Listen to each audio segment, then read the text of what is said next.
नमस्ते। इस खास विश्लेषण में बहुत बहुत स्वागत है। आज बात होगी प्राचीन भारत के एक बेहद शक्तिशाली और सच कहें तो काफी दिलचस्प अध्याय की, सातवाहन वंश। ये दक्कन के वो महान संप्रभु थे जिनका गौरवशाली इतिहास और जिनकी अजेय विरासत आज भी पुराणों जैसे प्राचीन ग्रंथों में सुरक्षित है।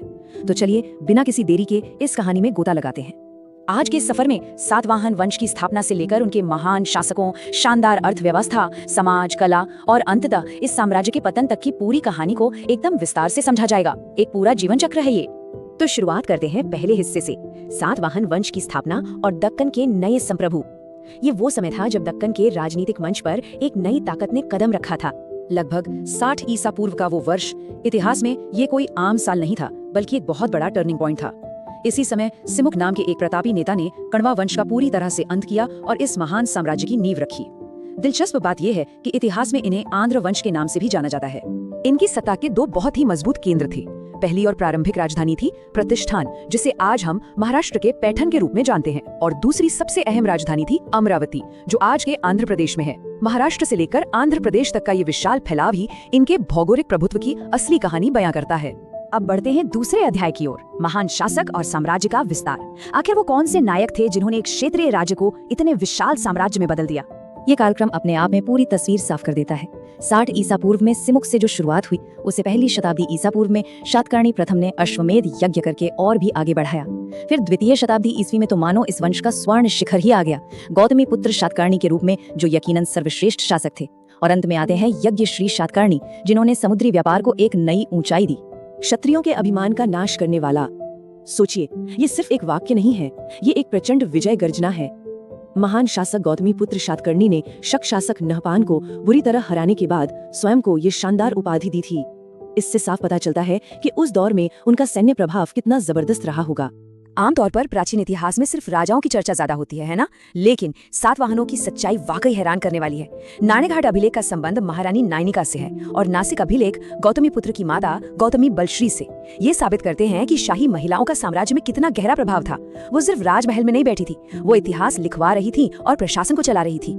इतनी बड़ी सैन्य जीतों और शक्तिशाली रानियों के बाद एक सवाल लाजमी है, इतना विशाल साम्राज्य आखिर संभाला कैसे जाता था? आइए प्रशासन और समृद्ध अर्थव्यवस्था के उस मॉडल को समझते हैं जिसने स्वर्ण युग की नींव रखी।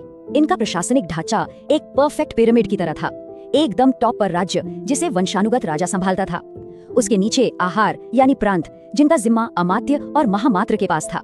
लेकिन सबसे कमाल की बात थी सबसे निचले स्तर पर ग्राम यानी गांव। यहाँ स्थानीय स्वायत्तता थी। केंद्र में एक बेहद ताकतवर राजा होने के बावजूद गांवों को अपने फैसले खुद लेने की आजादी थी। यही वो शानदार बैलेंस था जिसने इन्हें अजेय बनाया। आर्थिक समृद्धि की बात करें तो ये सिर्फ खेतीबाड़ी तक सीमित नहीं थे, बिल्कुल नहीं। इनका सीधा व्यापार विशाल रोमन साम्राज्य के साथ होता था। ये उच्च कोटि के मसाले, बेहतरीन वस्त्र, कीमती मोती और हाथी दांत का निर्यात करते थे। सुपारा और कल्याण जैसे बंदरगाह उस समय के सबसे बिजी ट्रेड हब हुआ करते थे। एक तरह से ये पूरी तरह से ग्लोबल इकोनॉमी थी। और इस भारी भरकम आर्थिक सफलता का सबसे जीता जागता सबूत क्या है? इनके सिक्के। यज्ञ श्री शातकर्णी ने सीसे, तांबे और चांदी के कुछ ऐसे विशेष सिक्के जारी किए जिन पर बाकायदा जहाजों के चित्र बने थे। एक साधारण से सिक्के पे जहाज का होना चीख चीख कर ये बताता है कि उस समय इनकी नौसैनिक शक्ति और समुद्री व्यापार का स्तर कितना एडवांस था। अब जब अर्थव्यवस्था में इतनी मजबूती हो तो जाहिर है समाज और संस्कृति का फलना फूलना तो तय है। तो चलिए सातवाहन काल के समाज, धर्म और उनके शानदार साहित्य पर एक नजर डालते हैं। सातवाहन समाज में एक बहुत ही खूबसूरत सा संतुलन दिखाई देता है। वर्ण व्यवस्था मौजूद थी, लेकिन साथ ही महिलाओं को अत्यंत उच्च सम्मान भी प्राप्त था। और धर्म, वो तो और भी कमाल का था। एक तरफ ये राजा ब्राह्मण धर्म के कट्टर समर्थक थे, बड़े बड़े वैदिक यज्ञ करवाते थे, लेकिन दूसरी ही तरफ इन्होंने बौद्ध धर्म को भी भारी संरक्षण दिया।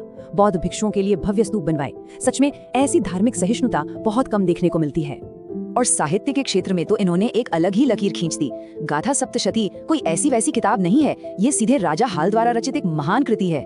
सबसे दिलचस्प बात यह है कि इस काल में विद्वानों ने संस्कृत की जगह प्राकृत भाषा को ज्यादा तवज्जो दी। ये इस बात का सबूत है कि ये संप्रभु सिर्फ मैदान जंग के योद्धा नहीं थे, बल्कि बेहतरीन कवि और कला प्रेमी भी थे।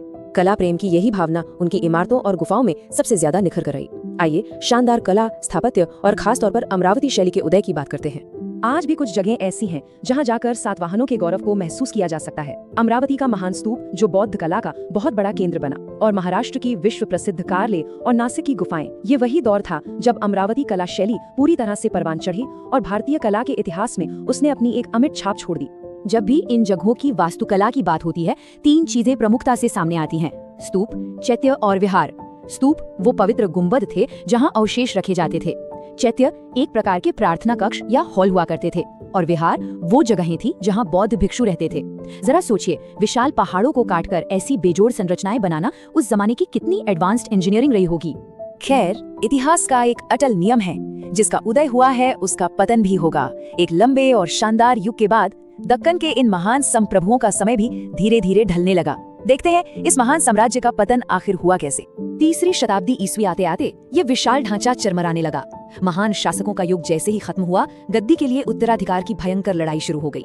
इसका सीधा फायदा उठाया उनके अधीन रहने वाले सामंतों ने। उन्होंने खुद को स्वतंत्र घोषित करना शुरू कर दिया, और जो कसर बाकी थी वो बाहरी आक्रमणों ने पूरी कर दी। इस तरह एक ऐसा साम्राज्य जो कभी अजेय माना जाता था, धीरे धीरे इतिहास के पन्नों में सिमट गया। इस विश्लेषण को खत्म करने से पहले एक बहुत ही बड़ा और दिलचस्प सवाल छोड़कर जाते हैं। जरा सोचिए, अगर सातवाहनों के वो फायदेमंद रोमन व्यापार मार्ग कभी समाप्त ही नहीं होते और उनकी अर्थव्यवस्था यूं ही मजबूत बनी रहती, तो क्या दक्कन का या शायद पूरे भारत का इतिहास आज पूरी तरह से अलग होता? ये सोचने वाली बात है कि कैसे सिर्फ अर्थव्यवस्था और व्यापार किसी भी साम्राज्य की किस्मत तय कर सकते हैं। खैर, इस